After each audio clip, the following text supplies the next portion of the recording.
Imagine you're a Roman lieutenant in Julius Caesar's army, and you're fighting in Gaul during the Gallic Wars. So maybe you're about to have a battle, or you hear the enemies approaching, and you need to send a message to another commander or another army stationed elsewhere. How do you do it? What do you write? And this is the question we want to talk about in this video. How do you write a message? How are you sure it's going to be safe? How do you keep your military information, that sensitive information, secure from the enemy? Now, this is a question that I get asked a lot whenever I read Caesar or the Gallic Wars with my students, or really any sort of account of Roman history or Roman military battles. So it is an important question. There are spies, right? Trying to find out where you are, and you're using spies to find the enemy. So how do you encrypt your message? How do you keep it all safe? And that's the topic we want to talk about in this video. So we're going to take a detour into more of a culture unit in this video, but it's an interesting one. It's called the Caesar cipher. So the Caesar cipher is just one ancient method of encrypting your messages, particularly in the military. So this is something that gets attributed to Julius Caesar, and it's what we call a shift cipher. So it takes the letters of the alphabet and you shift them, and I'll show you how this works, in order to create a secret message, something that can't be read, hopefully, by the enemy.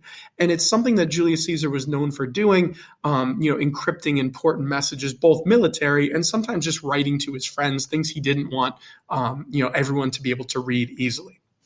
So how does this work? Well, the first thing you have to know in order to do this is you have to decide how far you want to shift the letters of the alphabet. So a lot of times we see that Caesar was known to use a right three shift. So in other words, he would take the letters of the alphabet and shift them all three places to the right.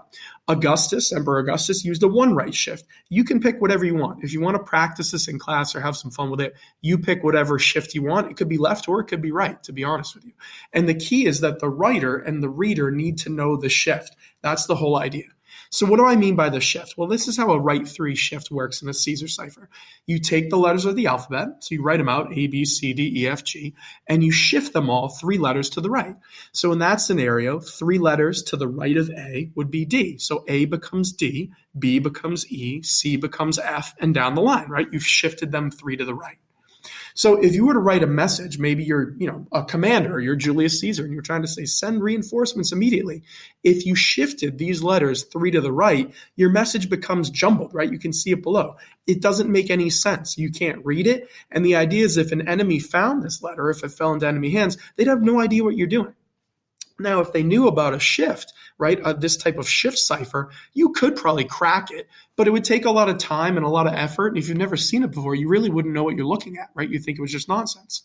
Now, if you're the recipient, right, the reader, you have to do the opposite. So if I knew Julius Caesar, or you knew Julius Caesar, and you knew he was using a right three shift to encrypt his message, you need to use a left three shift to decrypt it. So if you take this message and shift all the letters three to the left, you'd end up with a message that you can actually read, right? Send reinforcements immediately. And this is kind of a fun thing you can do in class. Sometimes we do this in my Latin club, just having fun and playing around with shifting messages and things like that. You can do it in English, you can do it in Latin, you can do it with whatever language you want. And it is a lot of fun, right? It's a pretty basic, cipher, but it is still used today, or variants of it are still used today, which makes it kind of interesting. But it's not the only method they would use. The other one that we talk about in class is actually a Greek method, right? And this is a type of cipher called the Scatale. And this is something that Plutarch mentioned in his Lives, where you would take a message and you'd write it on a piece of parchment, right? You would wrap it around a stick. So the stick, the Scatale, needs to be a certain length and certain kind of measurements, if that makes sense. And the idea is when you wrap the parchment around, you're going to be looking at certain pieces of the paper, right? If you hold this up, you're only looking at certain letters. You write your message on these letters, and then you unwind the parchment, and you fill in all the rest with just gibberish kind of nonsense letters, and I'll show you how it works. The idea is the recipient would have a stick with the exact same measurements, and when they rewrap your parchment, your message, they'll be able to read it. So it looks like this, right? This is the idea. So if you look here, you can see the letters G-U-S-T-I-N-H-A. That's where you would write your message. And everything else is just nonsense. And the idea is if we both have a stick with the same measurements, when I unwrap my parchment and send it to you, when you rewrap it, you'll be able to see the message. Now, For me, I feel like this doesn't quite work as well as a Caesar cipher because, what happens if you don't wrap it correctly? But this is something that we've heard of, is working, right, with the ancient Greeks. It's another way of encrypting your messages. So it looks like this. If you were to take this message, right, and wrap it around a stick, if you're looking at it, it looks completely random. But look at the letters in red. I wrote bring help. And I filled in a bunch of random letters, in between, the letters for bring help. Now, if I were to wrap this around the Scatale, the idea is that when I wrap it, or the person I've sent it to wraps it around the stick, the only letters they're going to be able to see are bring help. Everything else will be nonsense, but they'll get my message. And this is what makes it work, right? But again, the idea is you have to have kind of more variables in this type of message, right? The stick has to be the same dimensions. Hopefully they wrap it correctly. So to me, this wouldn't be as interesting as a Caesar cipher, but it is one of the other methods that they would use. Okay. So again, the idea here is just to give you a sense of what type of things the ancients would do.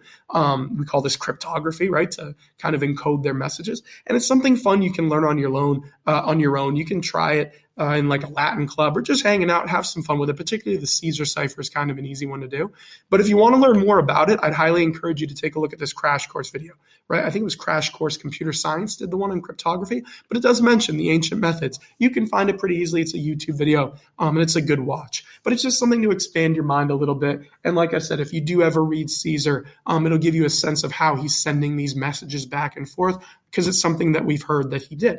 Okay, so good luck with it. Have fun. And like I said, get out and try it on your own.